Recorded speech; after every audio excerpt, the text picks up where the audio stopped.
This is Steve Vai's new song, Candle Power. It's really great. It's all fingerstyle, which is really rare for Vai, and it's sort of like a cross between his previous songs like Boy from Seattle and Sisters and maybe The Clean Part of Tender Surrender. Go check it out, there's a link in the description. And what you're about to see may blow your mind.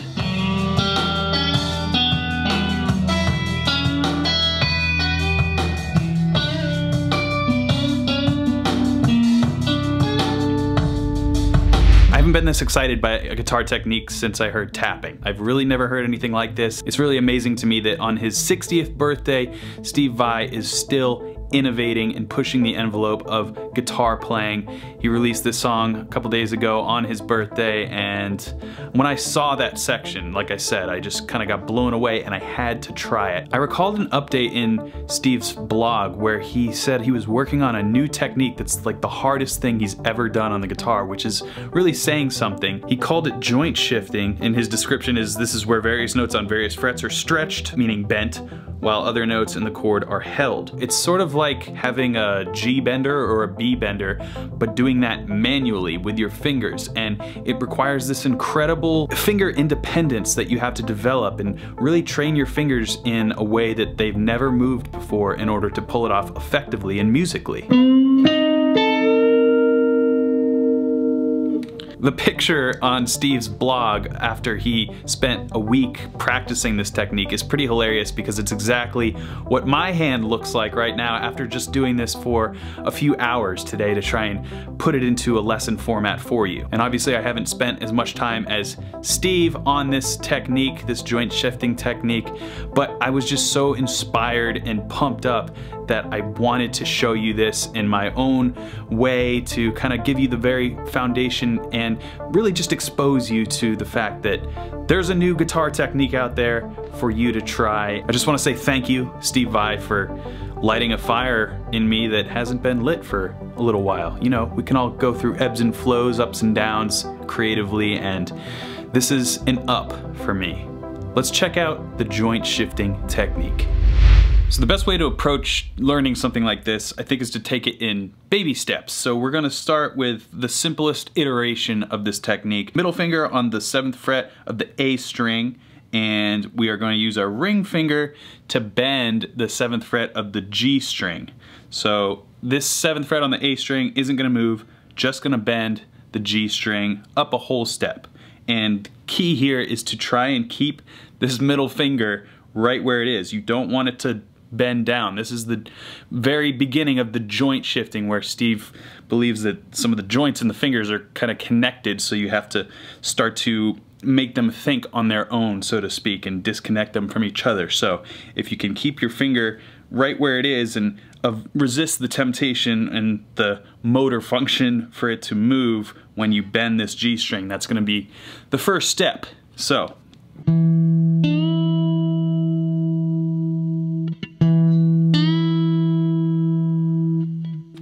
as you can see there, my finger is moving a tiny bit. Again, I haven't mastered this like Steve has, but it is sort of like a mind over matter sort of thing, where you just say, no, middle finger, you will not move. Because your tendency is to do that. Resist. And that is the first baby step. Now we're going to move on from there.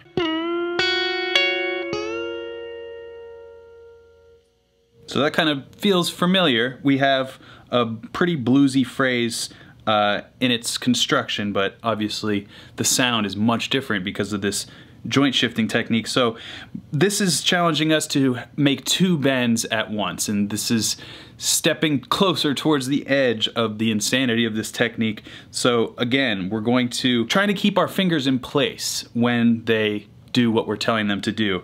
You're going to want to resist the urge for your fingers to follow one another, namely the middle finger and ring finger. So we're on the 8th fret, bending with our middle finger on the G string up a whole step. This motion. So pinky is hitting that 9th fret. We're coming up on the B and E strings of the 7th fret.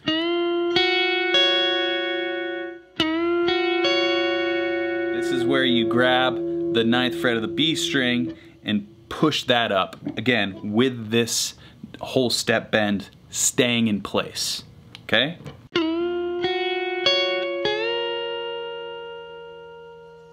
Hold it, hold it, hold it. And then the real mastery of this technique, I think, is the ability to also release those bends fluidly and independently of one another.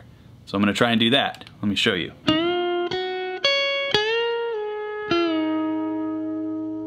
You can hear that, and I actually didn't do a good job holding that initial bend. Ideally, they'll all rub together.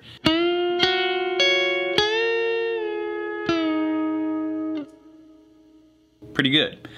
Okay, I am ripping my calluses off. Sorry, that's a little gross. Let's move on to what I consider the most difficult thing to do using this technique, bending on the D string while we also bend on the B string. And the trick here is that you're actually pushing the strings apart. I've never done a bend on the E, A, or D strings in an upward motion. It's always down. Vice versa, on the bottom 3 strings, it's always up. Think about it.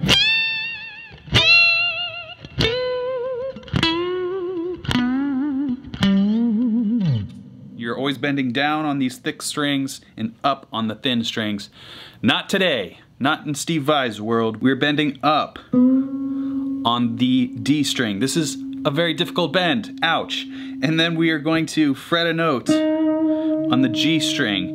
And while this bend is suspended in midair, we are going to pull down on the B string with our pinky. Okay, let's see if I can do this for you.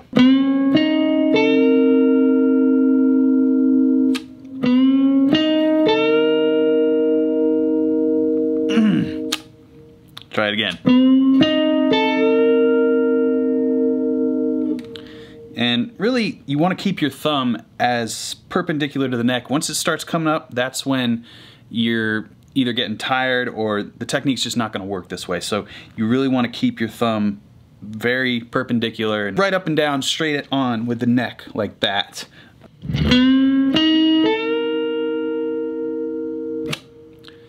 Doesn't really sound that musical by itself, but in context with, in particular, the Steve Vai song, that's an actual lick that he plays in the song, it sounds great. And that kind of brings us full circle. This technique on its own, obviously, you gotta start like this, just nuts and bolts, figuring out how to train your fingers to be independent from one another in order to even execute this. But the real mastery comes when you put this into a musical context. You gotta play something in time and compose an actual piece of music using this technique. So that's the ultimate challenge that I would challenge you to try after you get this down. And I'm gonna take it in a little different direction, and I'm gonna change the tuning of my guitar. So this technique is so inspiring, but I feel like Steve really kind of took all the coolest licks already, at least in standard tuning. So I'm gonna try a different tuning and see if I can come up with an awesome piece of music. A cool little 4-bar phrase that demonstrates everything we've gone over today. I think I'll go with Dadgad.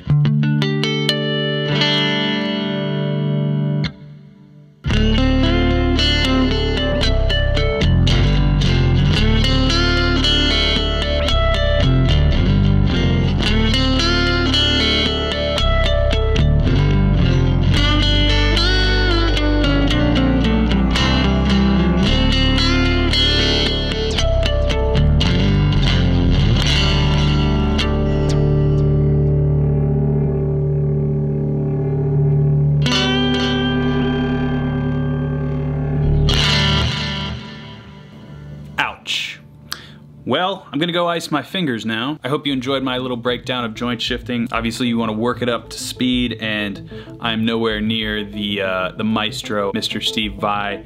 It's just so inspiring to hear somebody play the guitar in a new way over and over again. He just keeps doing it.